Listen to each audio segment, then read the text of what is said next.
Okay. It's the letter where the chief indicates that he's now going to redeploy Brigadier Mkhwanazi, as he then was, to the bylaws department when his suspension is uplifted. Thank you, Chair, Commissioners, and EL. This letter is emanating from the previous letter where I've advised the Chief of Police in terms of the upliftment of suspension. It came with no conditions to either utilize the employee in another capacity. If you recall, when we went to discuss the disciplinary procedure on collective agreement 16.4, it's very clear: you suspend or you utilize the employee in a different capacity. My advice, Chair, it sought to guide the chief that we need to adhere to the instruction of the accounting officer and the discussions that have where this was decided. And number two, there's a transfer process in the city that if you're going to transfer an employee to a different capacity, there must be a written motivation, and there must be a consent from the employee if that transfer is going to happen. I'm emphasizing it's an advice. The chief is dealing with operational issues at EMPD. He's dealing with disciplinary issues at EMPD. But the minute the issues go to bargaining council, HR is left alone. In fact, I've been saying to the ER team that let's get to a situation that departments, if there's a matter that goes to bargaining council, they lead it. We just advise even at that level. The concern I had there, Chair, it was that we're not talking to the talent acquisition policy. There's a paragraph there that talks to transfer, how transfer must be done. Number two, if I can read maybe the last paragraph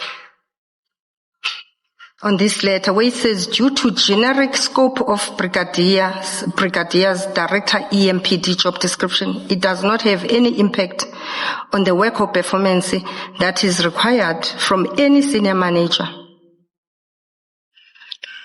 If Brigadier Mkhwanazi could, the erstwhile Brigadier Mkhwanazi could have decided at that point in time to declare a dispute against the city, it would have probably said you didn't follow the talent acquisition policy on transfers, and he could easily declare a constructive dismissal. That you're allowing me to go and do a work of a law enforcement by law enforcement, whereas you appointed me as Deputy Chief of Police on specialized services. If he fails there, again, probably was going to go through another disciplinary process. We could have been found wanting. So I was just advising Chief of Police that guide against. And he made it clear that he's comfortable with how he has handled his matter. I didn't take it any further. It ended there. But do I understand you correctly that you appear to be addressing transfers in general? You do not appear to be addressing transfers in the context of a disciplinary process. Am I understanding you correctly? I'm just seeking clarity. Thank you, Chair. Chair, I've explained that in 16.4 of the DPCA, it says, when I read it earlier on, it's either you suspend or you utilize a person to another capacity. My interpretation of that is You might not suspend from the beginning, but you can utilize another, and it comes under one paragraph. My understanding as an HR practitioner was you do one of the two.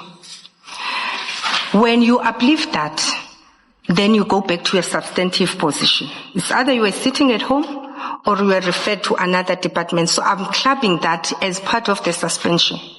That we can suspend you and go and sit at home and you earn a salary for free at home, or we utilize it in another capacity. I'm addressing that, Chair. Number two, I'm adding to that. And you are not using transfer for that. They use in another capacity. You are not using transfer for that.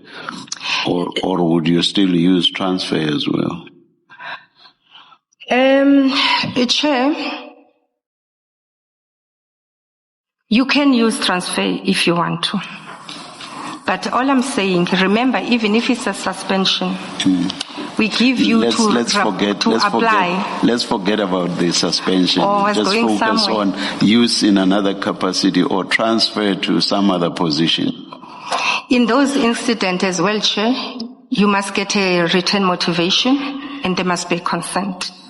And in this instance, I didn't see that. Maybe I'll sound like I'm already beginning with the intrusive questioning, but I find it strange that you would have to first get the consent of the employee where you are transferring because there's a disciplinary process afoot.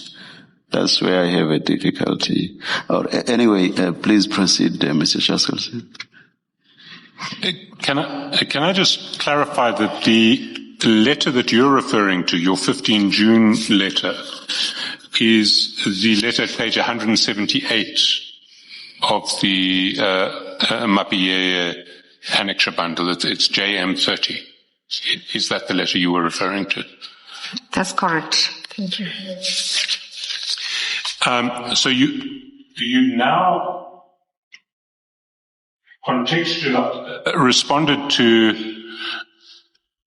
your letter and or you've explained your letter and responded to Mr. Mapie's response. The next letter from Mr. Mapie was the following day, which was the 21st of June. And in this letter, he was indicating that because of the collective agreement provisions, if the charges against then Brigadier Mkhwanazi were to proceed, the charge sheet would have to be served the following day, 22 June. And he was motivating strongly for those charges to be served, and he addresses a letter to Advocate Bahari and to yourself. What was your response to this letter?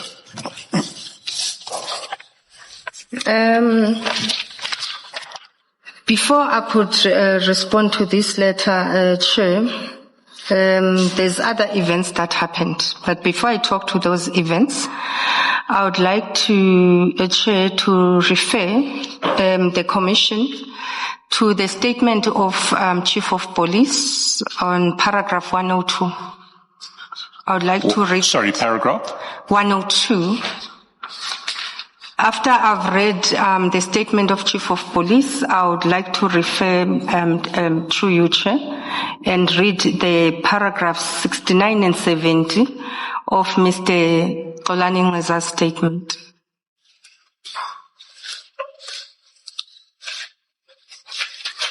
Paragraph 102 is at page 28. Page 28, yes. Thank you.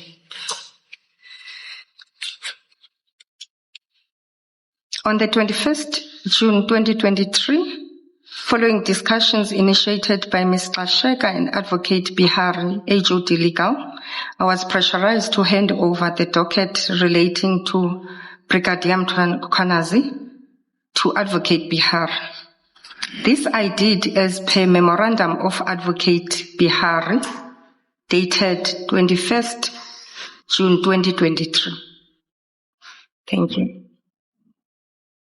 I'm going to read EkurhuleniLinda's statement, page 23, paragraph 69 and Sorry, 70. page 33. 23. Oh, 23.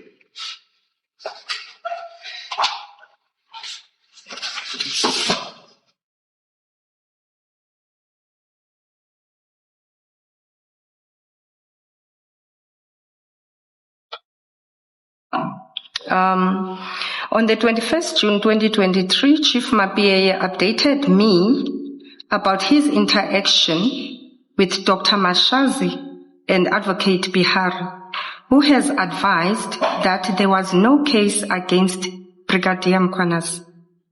Chief Mapieya subsequently instructed to withdraw the internal investigation into Brigadier Mkhwanazi's matter.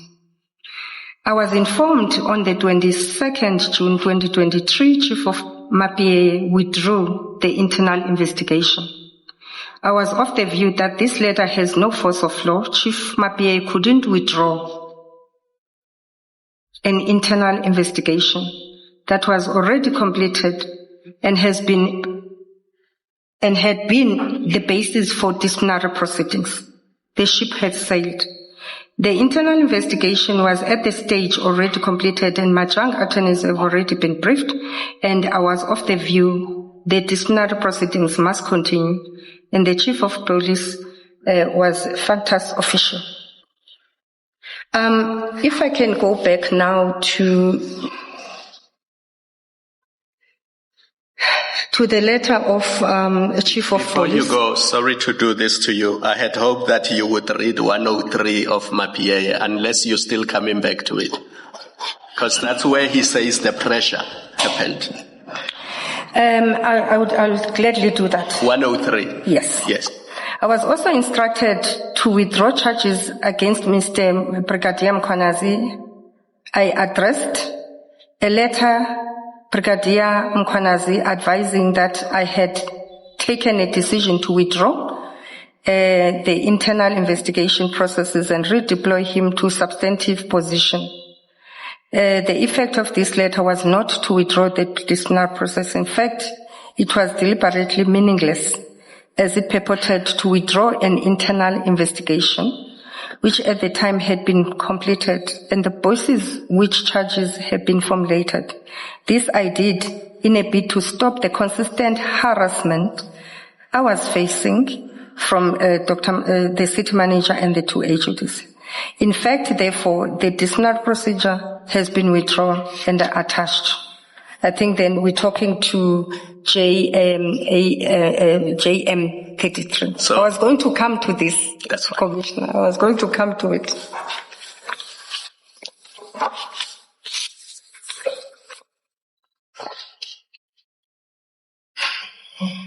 In the statement of the Chief of Police and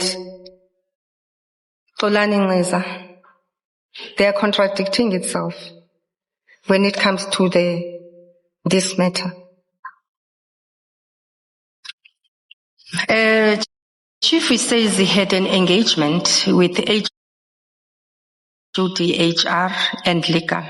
I refute here that I was part of that engagement. I don't think I would have agreed to such.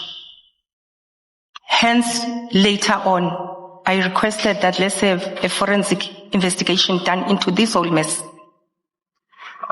EkurhuleniLinda says the discussion took place, according to Chief, the discussion took place between Dr. Mashazi and Advocate Kim.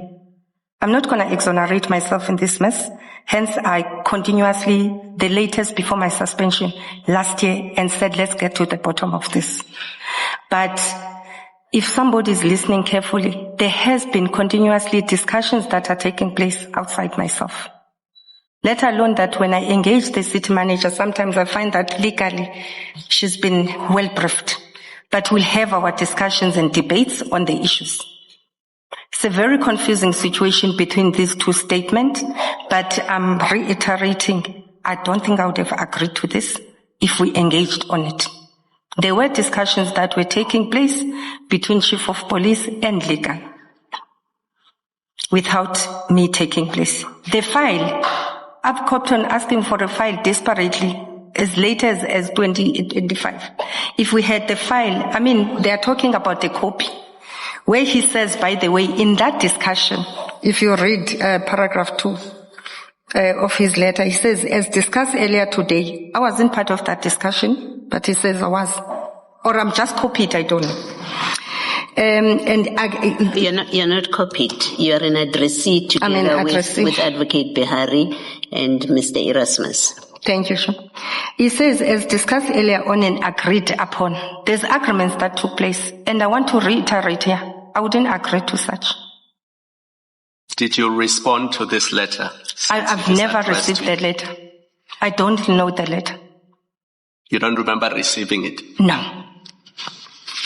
And just to be fair to you, Advocate Behari, when he gave evidence, he said he cannot recollect whether you were present at the meeting. I just thought I should be fair to you and give you that.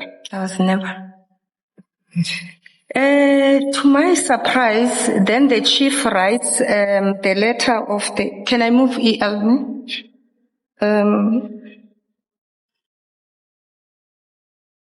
The letter dated 22nd June 2023, it's on page 180 of Chief's annexures.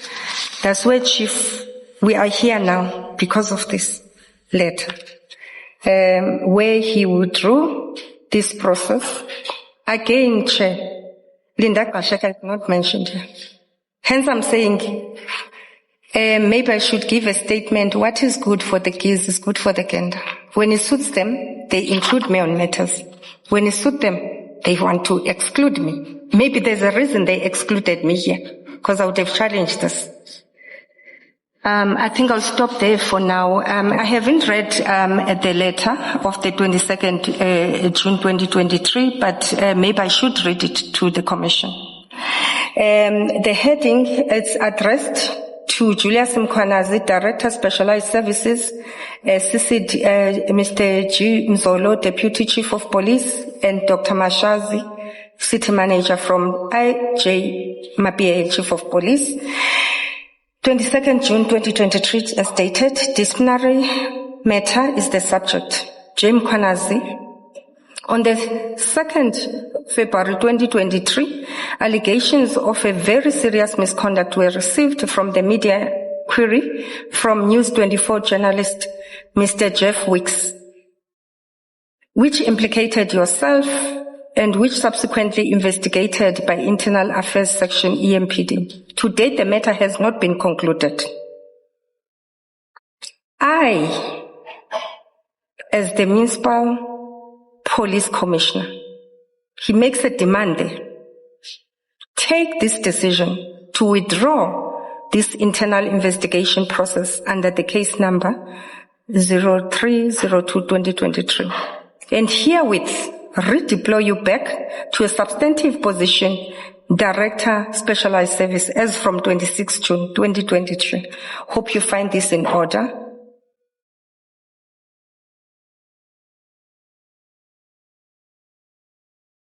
His demanding nature is very clear command. I, Chief Mapia, with his power, without anybody usurping, he makes this decision on his own. I will end there for now. Thank you.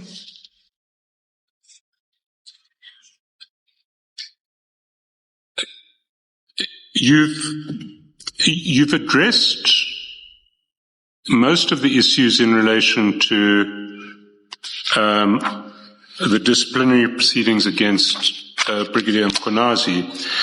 I just wanted clarity on one issue, which is at the top of page 22 of your statement, paragraph 65. You write, based on the instructions of the accounting officer, my letter sought to advise and guide, and based on that, if the charge sheet is ready to be served, the investigation is concluded. There's no reason for deployment of the employee to another position unless it's dealing with financial related matters. Now that seems to be a reference to your letter of 15 June. Is that correct? Now you say based on the instructions of the accounting officer. What instructions are you referring to?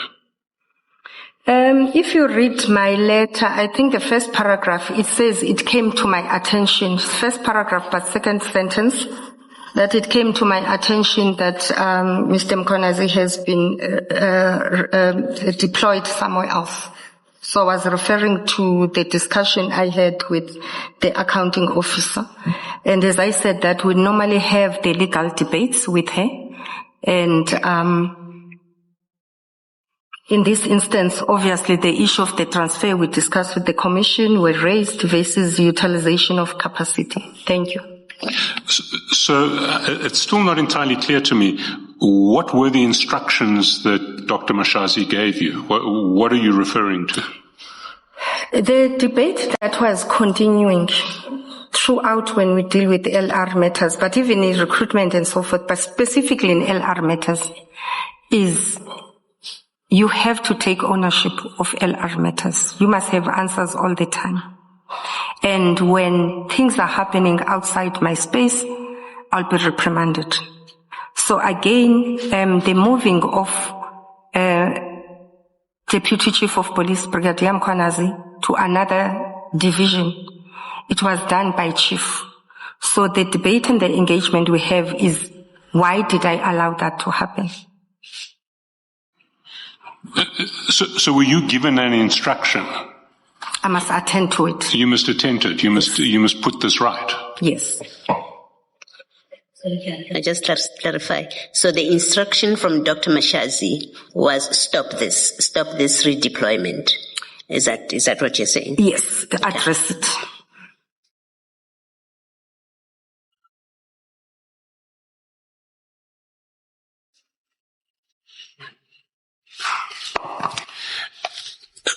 There's the next topic is cross-referring back to. Sorry, I'm in the wrong.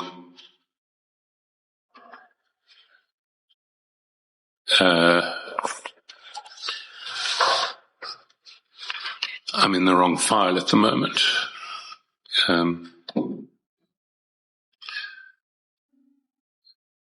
It's cross-referring to paragraph 3.3 of the notice, where there was an allegation that you failed to act to resolve an ongoing disciplinary issue where 6 officers from the Drug Enforcement Unit who report to Brigadier Mkhwanazi were arrested by IPID for allegedly extorting 80,000 rands from a member of the public, purportedly evaded disciplinary action, was subsequently incorporated into the City of Ekurhuleni VIP protection detail.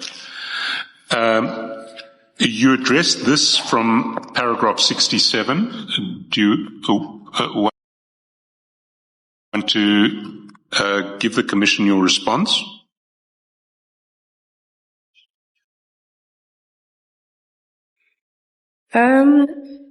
This matter, it came to my attention during the proceedings of the Madlanga Commission inquiry. And if I could recall, I'm not sure if it formed part of my charges. And when I followed up with EMPD, I think I must explain another issue that is very critical and imperative to be comprehended here. EMPD, it's got its own internal unit, internal affairs unit that deals with investigations. Not only for EMPD, by the way, even for the rest of the city, we utilize their capacity. I go to them to assist us. So their matters specifically, when they come for investigation, it's done by them. In this instance, when I followed up in December, the department told me that they have not yet commenced with the internal investigation onto this matter. Prior to my suspension, I think a day before I was going to be suspended, the executive mayor and the city manager called me to sensitize that they are intending to suspend me. In the discussions we're having at that time, but I don't think it's with due respect for today, then they mentioned an issue that The VIP protectors that are allocated to myself, Advocate Kemi Bihari, the acting CIO, some of these guys that are being investigated by IPID. Hence I said, the minute I was suspended, I requested that can I go home? And I told them that day, like, go to the Eastern Cape. By the way, they say I'm from Limpopo, not from Limpopo. I said to the executive mayor, you give me other reasons to run away. Other issues, I think, Commissioner Khumalo, you are aware, they were part of the assessments. I did give all the incidents that I've gone through. In my house, in myself, where I had to have break-ins in my house, men with 5 rifles in my house, followed by cars that are branded by EMPD. They have EMPD branding. When they are searched, they don't belong to EMPD. After being suspended, I ran to the Eastern Cape. I'm followed in a hotel where I was sleeping. 2 men entered my room. And others that are in that report. So, because I've shared at a high level with the executive mayor what I've been going through, then I said, now that you're telling me, excuse me, there are VIPs that are allocated to us that are being investigated by IPID. I must be permitted, you can be permitted to go as long, wherever. So to come back to the issue of the day, this is the letter where they told me that after I engaged them, that they've withdrawn these colleagues of theirs from providing VIP for us. I've got WhatsApp from the director of that unit, where he has confirmed after I was suspended that they have not yet commenced with the disciplinary process. They are waiting IPID. I'm not going to discuss IPID issues here. I think I listened briefly on the IPID colleagues that were here and how they've explained to the Commission how EMPD manages their investigations. In some instances, they start with the investigation and suspend employees. In others, they wait until you go to court and you are convicted. Only they deal with you on that. In summary, EL, this was never brought to my attention, the 80,000 bribery matter. It's still sitting with EMPD. I don't know now from December, January, February if they've acted on it. Thank you.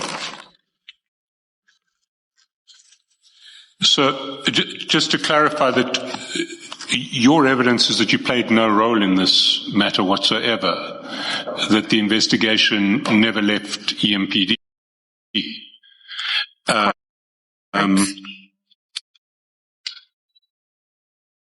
And the first you heard about it was in November last year. It was after yes, it was prior to my suspension when the executive mayor and the city manager sort of highlighted. Where you were told that, yes, that these municipal police officers who had been on VIP were now had been charged in relation to this extortion and were being redeployed back to the Drug Enforcement Unit. Yes. Thank you. Sorry, Mr. Chair, just a matter of clarity.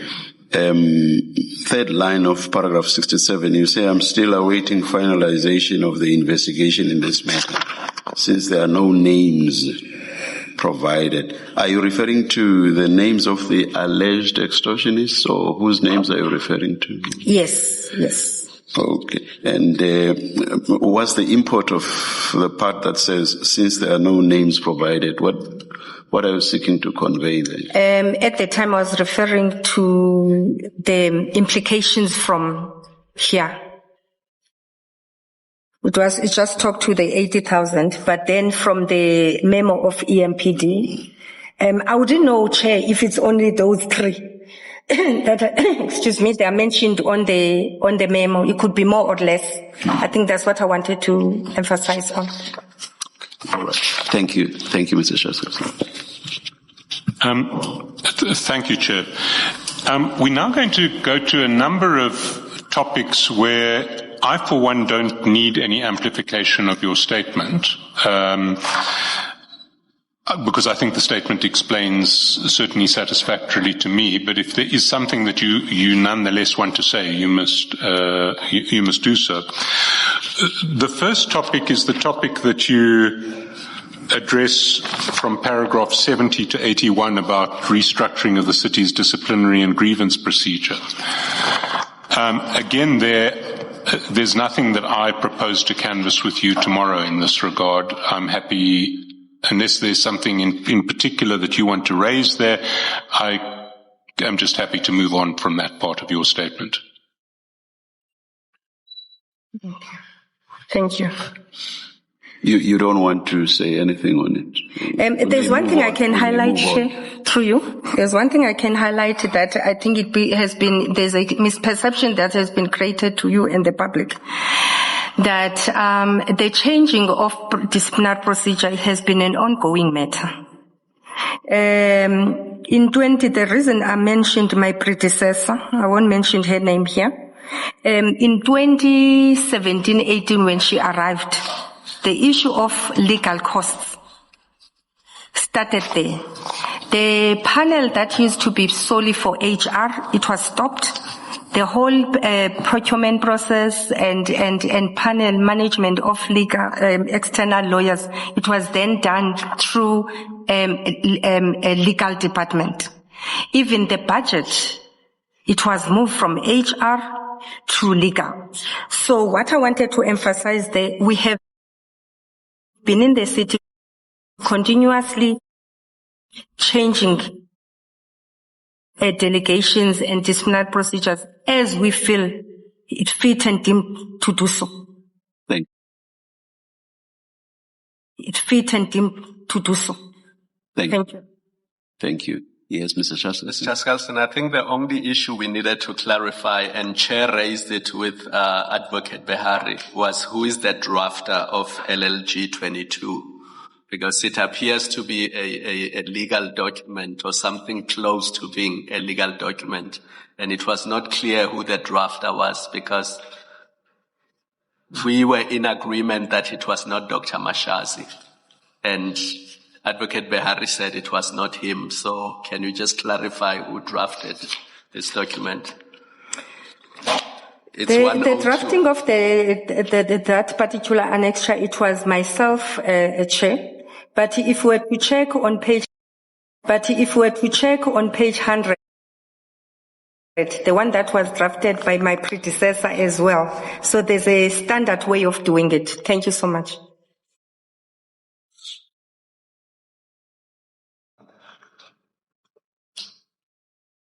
Why I raised the issue I raised with Advocate Behari was because there was what appears to be legalese in certain parts of the document.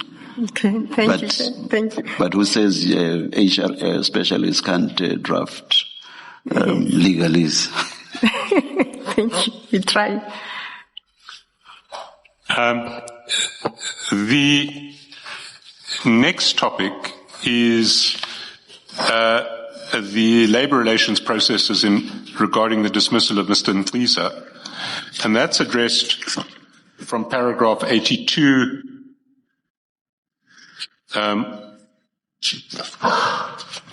all the way through to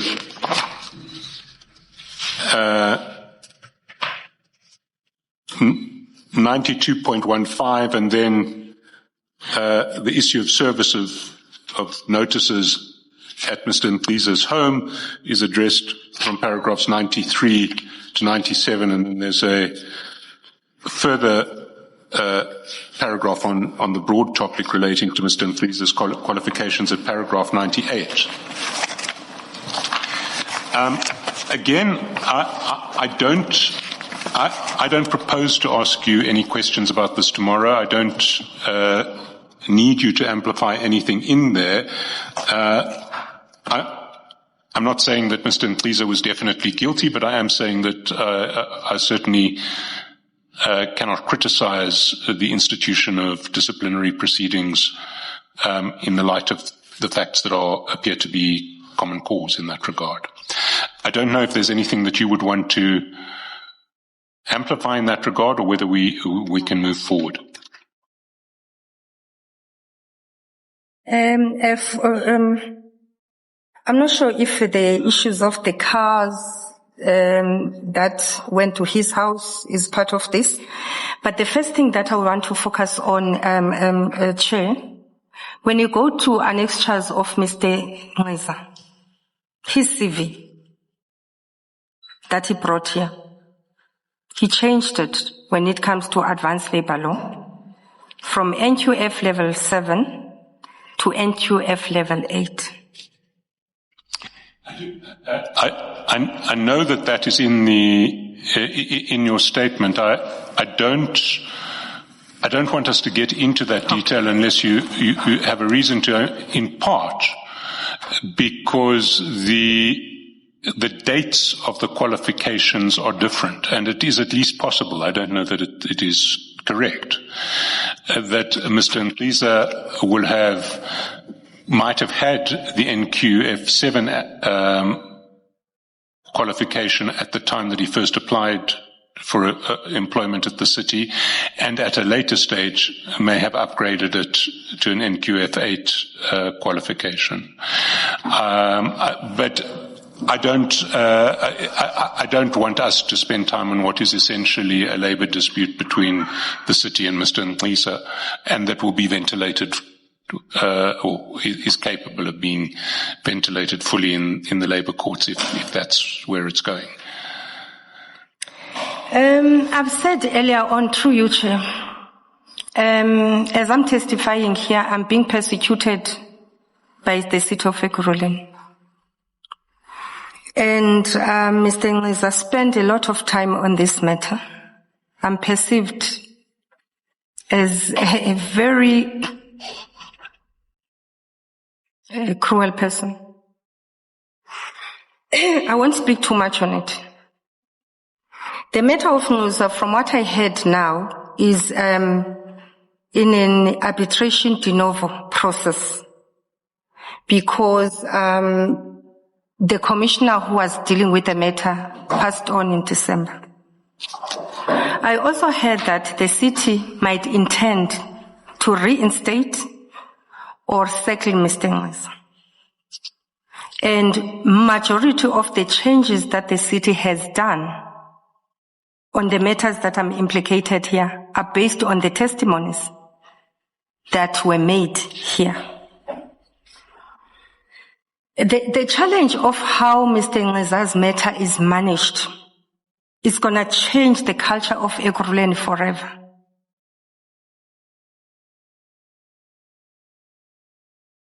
If we're saying employees misrepresent qualifications and it's okay to do that, and then you come with a debate that, boom, all of a sudden in 2025 my qualification has changed. When I went to testify there, he mentioned here, I think I testified 23, if it's not 13 days. I kept on saying to the commissioner and Mr. Ngxasheka and his representative that if Mr. Ngxasheka give us a transcript and as it was required, and a confirmation affidavit from SAPS, I'll be the first one who goes back to the employer and say, reinstate Mr. Ngxasheka. Has never done that. His matter started in 2017. I know this is something that you make clear in your statement.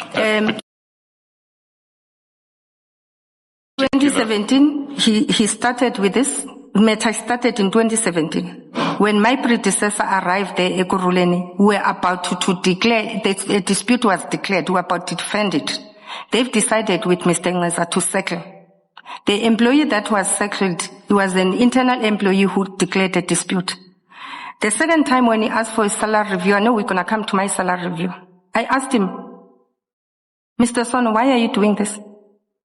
He says, I must compete with Poland and be paid the same. Why? Be paid the same. Why?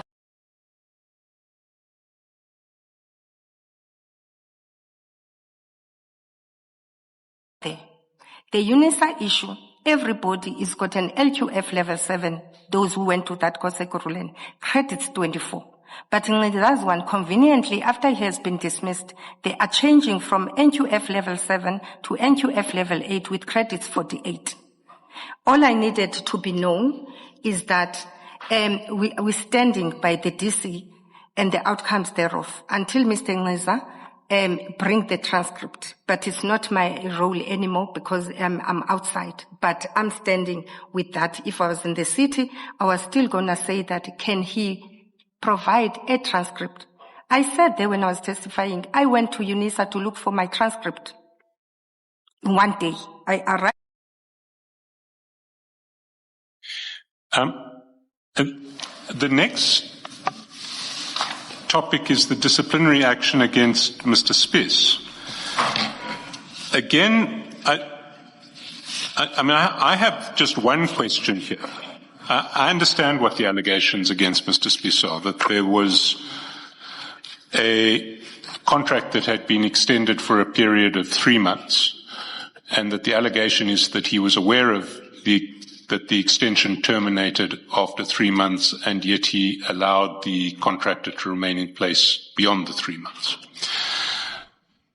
You say in your statement on 2 separate occasions that the act of Mr. Spies amounts to fraud and corruption. That's 34, top of page 34, and then at a later stage, I've lost my reference, but it is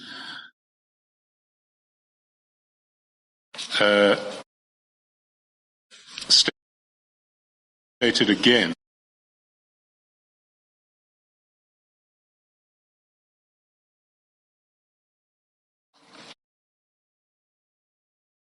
And it's just not clear to me.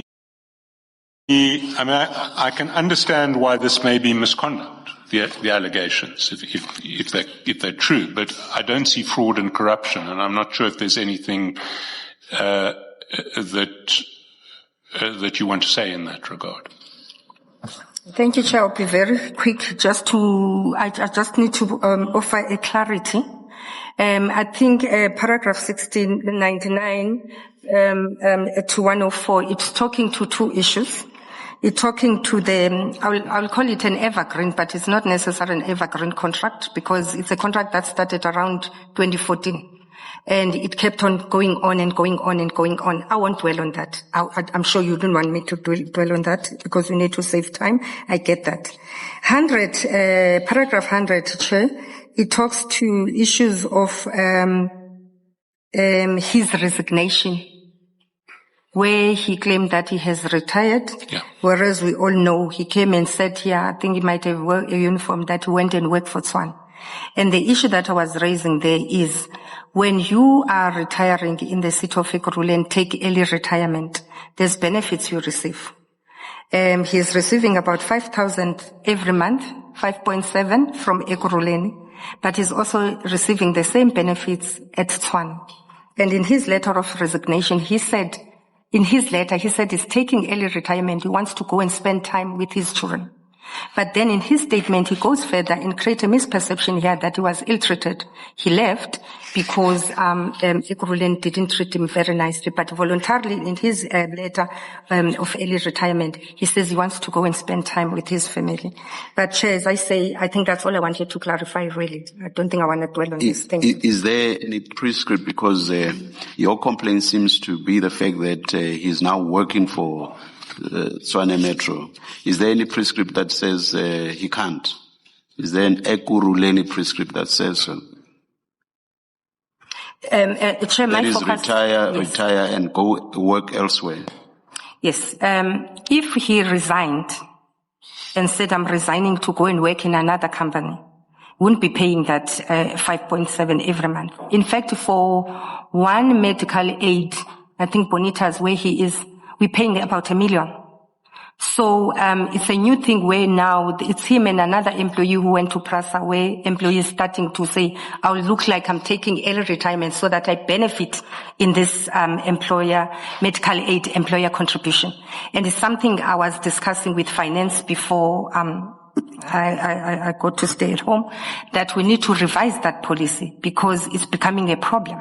Now can you imagine if we're going to have 100 people who live and go to a sister municipality. We bear the cost. Yet that he's still benefiting that municipality, benefiting twice.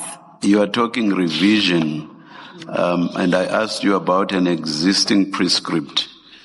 Does the fact that you are talking revision mean that there's no existing prescript that proscribes what he has done, or that says what he has done cannot be done? To me, it's a misrepresentation when you say, Chair, I'm taking early retirement, knowing very well it's end of February. It's your last day, the 28th of February. 1st March, you're going to another municipality. And the reason I'm talking issues of fraud, because there's a cost involved. That 5,700, Chair, we could be employing a general worker and improve on service delivery. City of Tshwane is benefiting, yes, for having that capacity, but highly possible they are also benefiting in the sense that it's either they don't give him that money, or if they do give him the money, he's having a contribution twice. It's a double benefit. And it can't be clear. To me, it was intentional when he decided, I'm not going to say I'm leaving to Tshwane, because in his resignation he says, I want to go and spend time with my family. But I'll leave it at that, Chair. I hear your point as well. I'm just thinking if we don't have the full picture as to what's happening in Tshwane, I wonder if we are able to reach a categorical conclusion about fraud/misrepresentation. If you do not know what the picture is at Tshwane.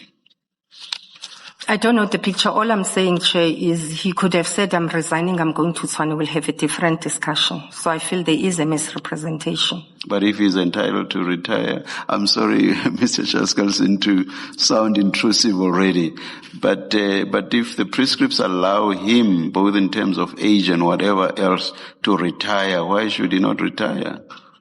Because even someone who's reached the mandatory retirement age may retire but still go work elsewhere. Chair, in most organizations, you're not going to get a benefit that says you retire, and therefore we're going to carry you until retirement at 65 and beyond. When you retire, they pay you your money, and that's it. So I feel where there's a misrepresentation, because there's this special benefit you get when you have early retirement. That's all I was raising. Thank you, Mrs. Gxasheka. Sir, can I just clarify your answer, the way you're responding to the Chair?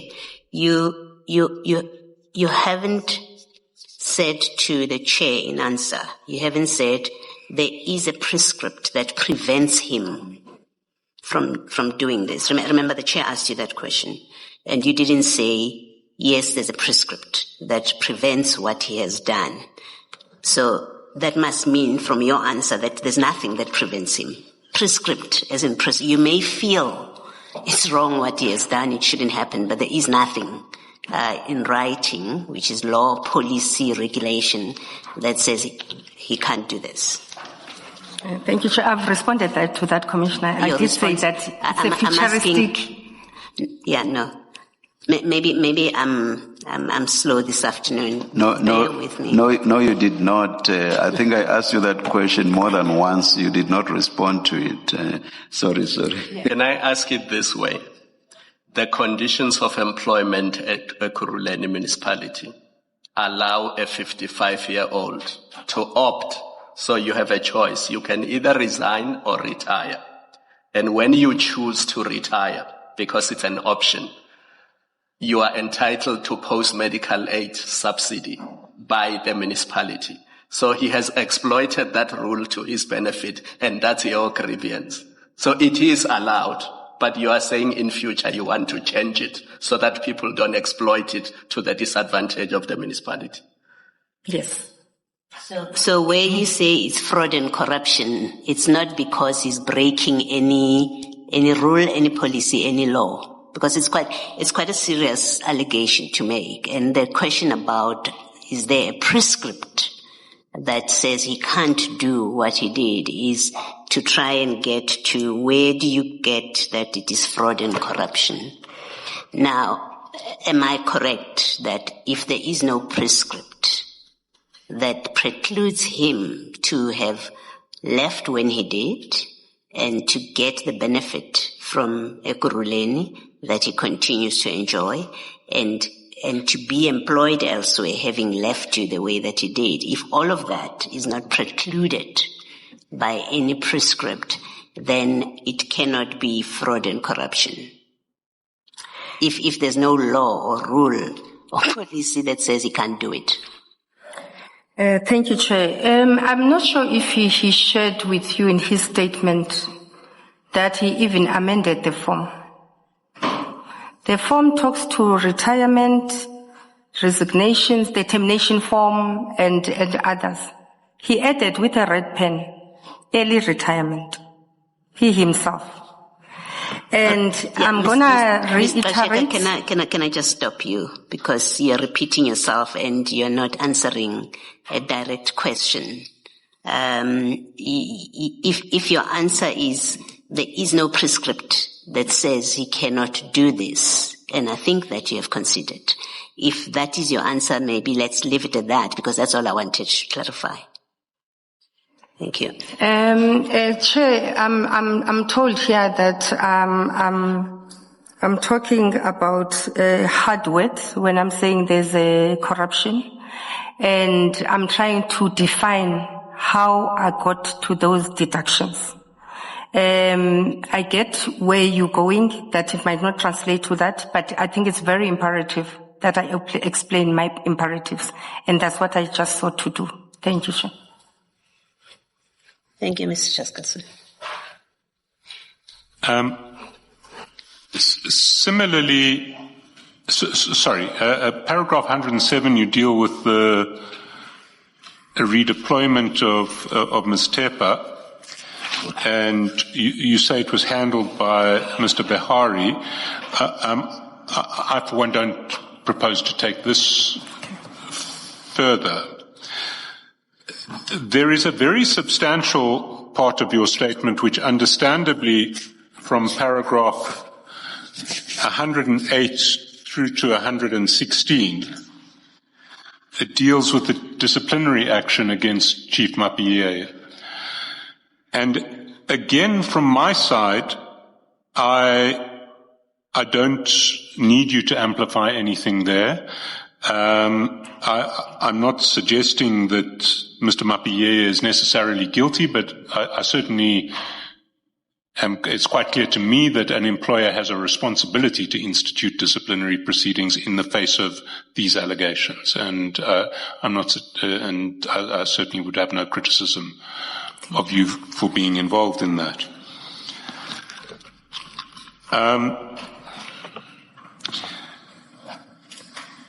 Then at paragraph 117 on page 40, you deal with the...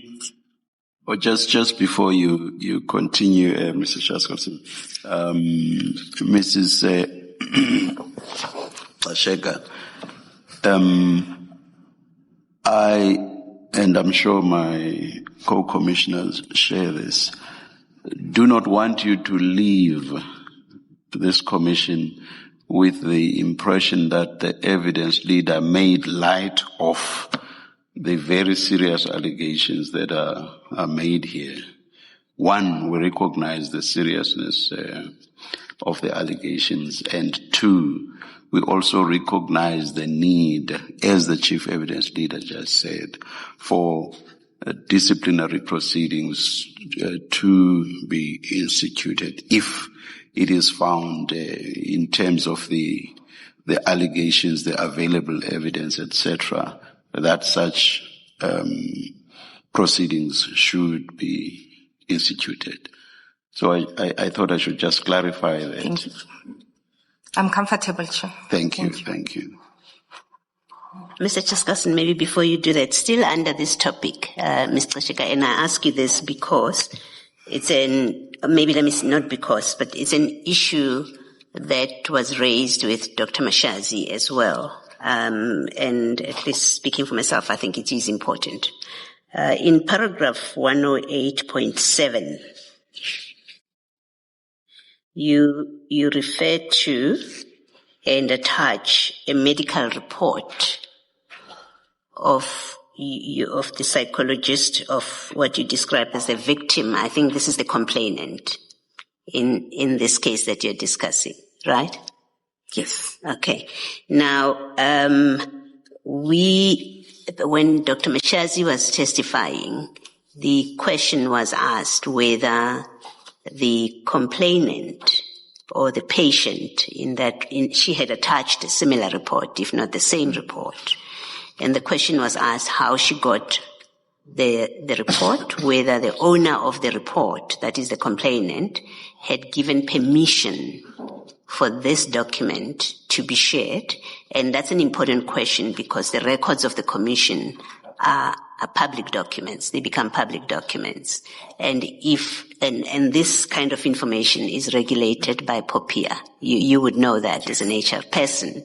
And if there is no permission from the owner of the document to disclose it, we should not be party to further disseminating it by putting it out in the public domain.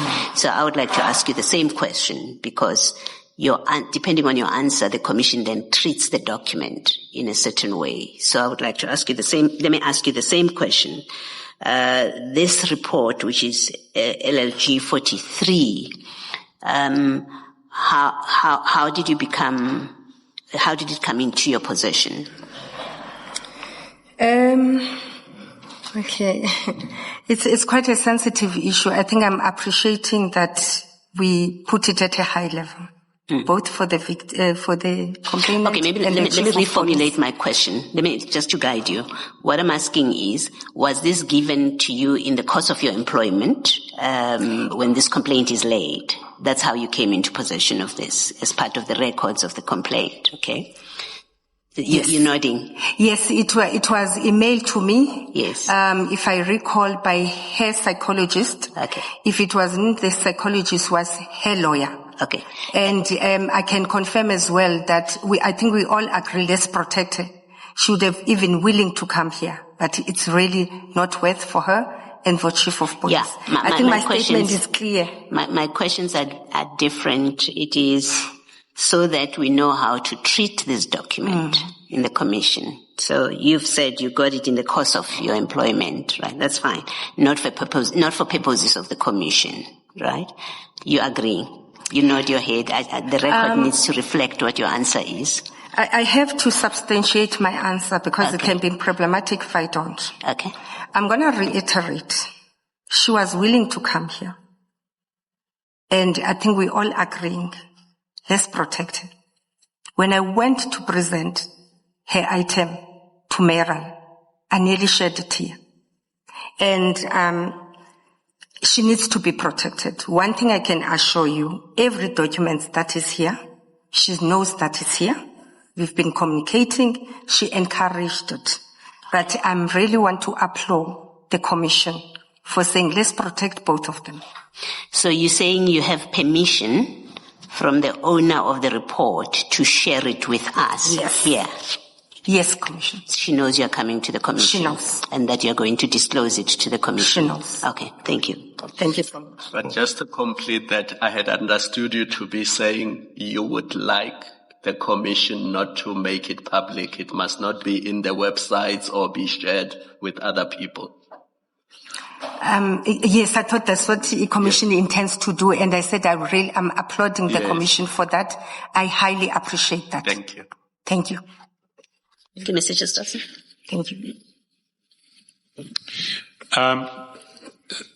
Then there is an issue in relation to the 3 suspended employees, Constable Twala, and I'm not sure what the rank of Officers Mackenzie and Stoltz are.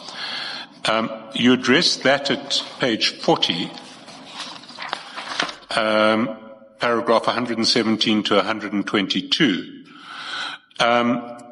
Is there anything you would want to add to that? From my side, it's not clear to me that I need to canvass anything with you. I'm comfortable, Chair. If my statement is sufficient, I'm happy. Thank you so much.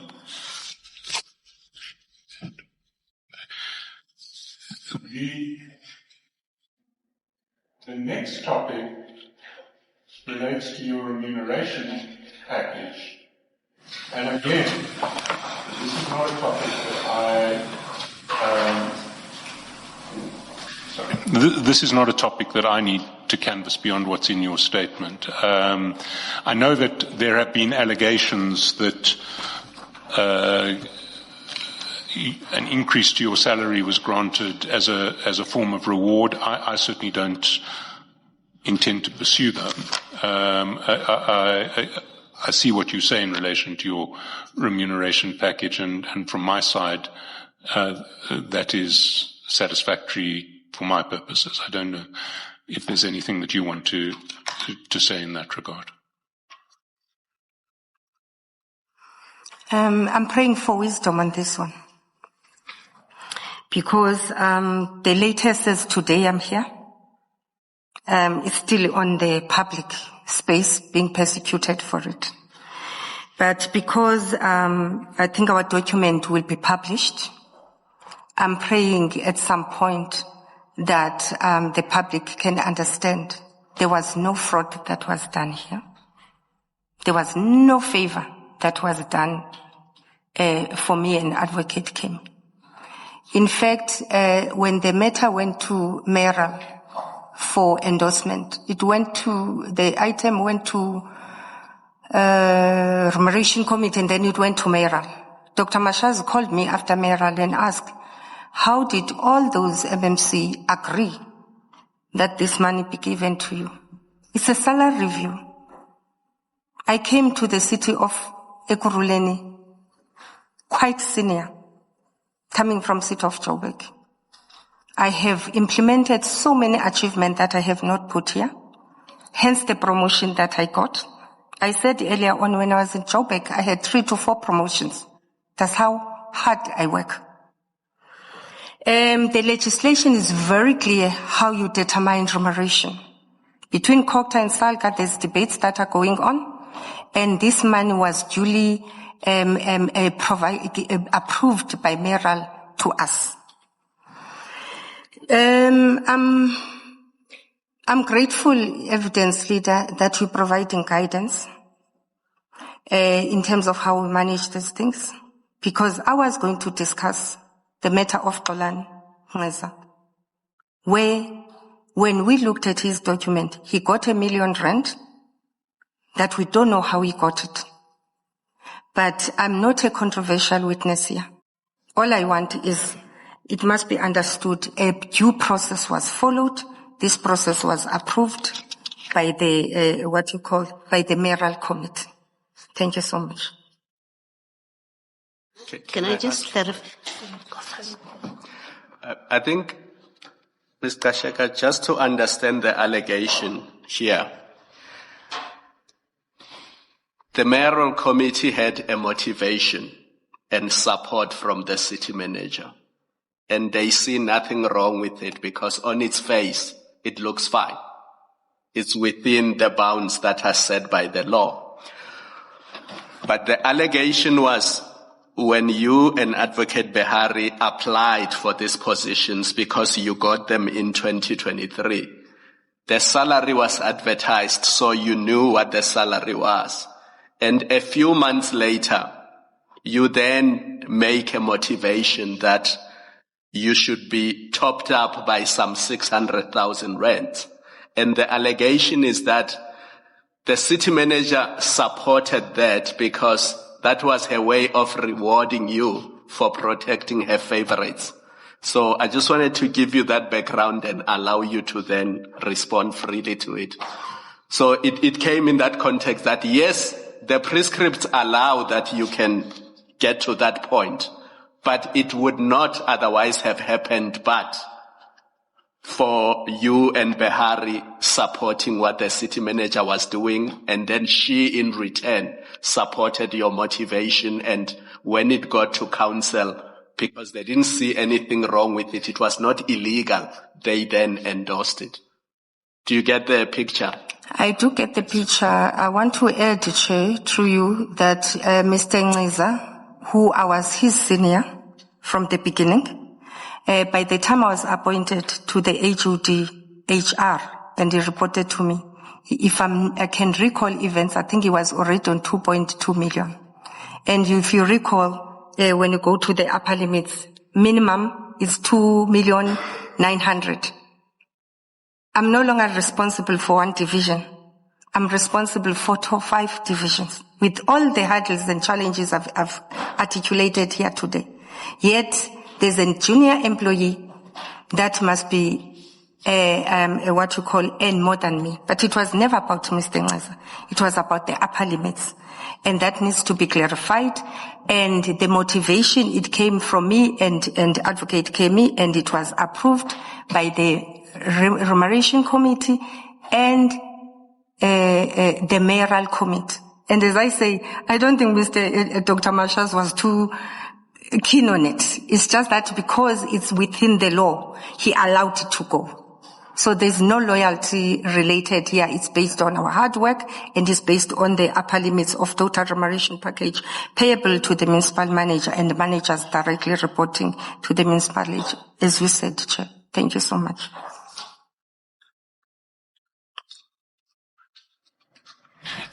Thank you. The last topic is the topic that you addressed from page 42 to the end of the statement, which is the issue of the vetting of the members of the EMPD. And there, the original allegation is at page 43, paragraph 3.10. And the allegation is that you unlawfully intervened in the criminal record vetting process of the EMPD as administered by Commissioner Spies. That's the allegation. You respond to it from paragraph 42.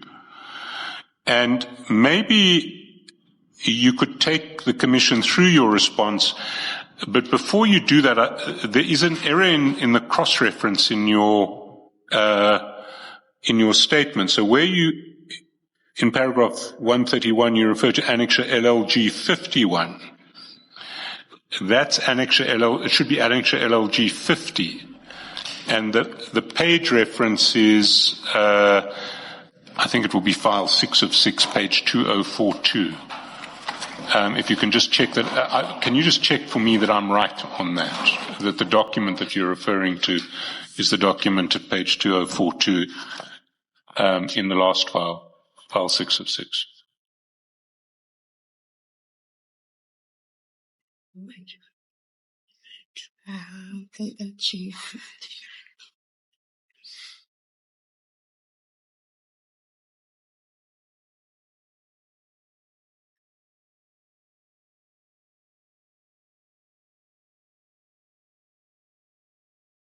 Can you repeat your question? If you look at the statement, paragraph 131 says the emails and legal opinion pertaining to the legal vetting process is attached under evidence C Annexure LLG 51. And I understood that the opinion is LLG 50. Yes, the opinion is LLG 50. At page 2042. Yes. So just after clarifying that, can you maybe take the Commission through your response to the broader allegation that you deal with from page 42 of your statement? Thank you, Chair. Firstly, that particular annexure is supposed to come with the emails. I will try and make the emails available tomorrow. I'm sure maybe when we're transmitting, it could have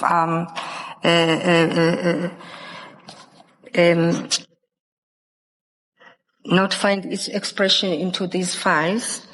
The reason I felt it's important that we talk to the emails sought to refute the statement by Chief that says we just said he must bring the files to HR of what they've done. And number two, it wanted to demonstrate the conversations that went from us having a meeting to us agreeing that let's have a legal opinion. After a legal opinion, what transpired after that. And the most important email, we must get that email, is my last conversation on this issue. I think it could have been when Mr. Mkonas was acting, where I still wrote and said, finalize this process. Legal opinion was clear what needs to be transpired, HR assist, and we had conversations between the Chief of Police, Rivers Peace, and Deputy Chief of Police Mkonas, whereby we're not agreeing firstly about the capacity, how do we deal with this? In their deliberations themselves, the other one, Rivers Peace, he says, I've done my own vetting myself as independently. Here, get the proof. Nonetheless, it has expired. I need to go and do another one. I'm busy doing it. Him alone. The rest must be subjected to a collective process. It started there when they were starting to fight. Then they come and say, this one is updated, it's outdated, we must start a new process, and so forth and so forth. Again, what is good for the geese must be good for the gander. In one instance, I'm usurping powers, I'm interfering. When it suits EMPD, they come and say, hey, this is problematic for us, HR, run with it. I said to them, I don't have facilities. I do conduct vetting processes when employee being appointed. I advised them and said, before you can even vet people after they've been vetted, because when we do our initial vetting, you get a consent. There must be consent from an employee. Have you done that? That's my advice and debate in the meeting. Those that have reached a threshold in terms of years of criminal records, have you done expungement? They developed a letter. The capacity to vet employees is done by EMPD. Go and use your own facilities. But what you do, this is the process you follow. Drafted the letter, I okayed the letter, and I said, go and do this. The emails that I will demonstrate here tomorrow, I will submit tomorrow, they demonstrate that as late as last year, if it's not the other year, I followed it up that when are you doing this process? This is the same EMPD, by the way, who can't even do risk and security assessment to me. They are carrying firearms. I don't have a firearm.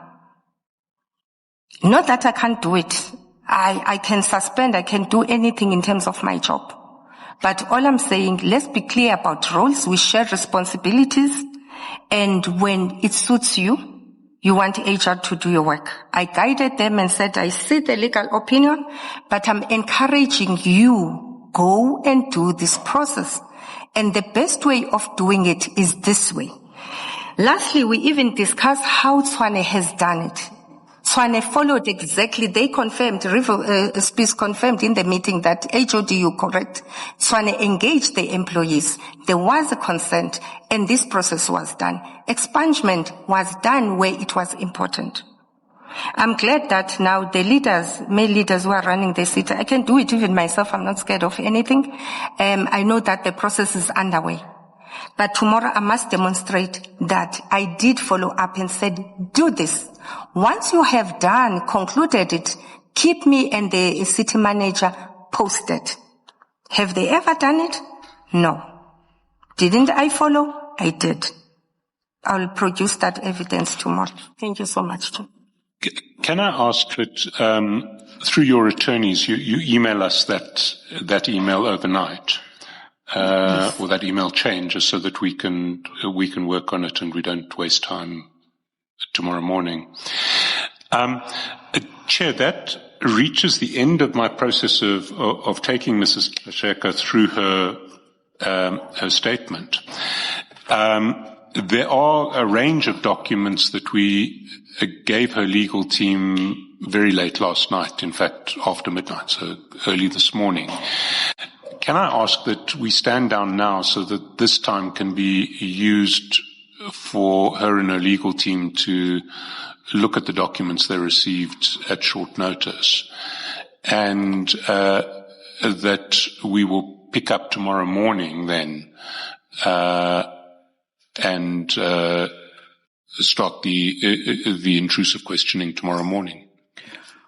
Thank you, Mr. Shaskalsin. I see that my colleague Commissioner Khumalo wants to raise an issue, but perhaps before that, shall we resume it? And I'm addressing this to you as well, Ms. Magula. Shall we resume at the usual time, 9:30 tomorrow? I think we should, because there's sure to be a lot of questions from all around. We can resume at the normal time. At least, especially because we are breaking early today, so that should give you enough time to go through what Mr. Shaskalsin has just referred to. Yes, Commissioner confirms that we'll do our Thank level you. best. And Thank you very much. Thank you. Mr. Shaskalsin, there's just one issue. I think it's only fair that the witness be led in chief on it before they are probed, and it relates to Julius Mkwanazi's promotion from Director of Special Services to Deputy Chief of Police, and the role Mrs. Gxasheka played in that, and also in the top-up of his salary by some 200,000 rands, because Dr. Mashazi, when she gave evidence, said, well, that came from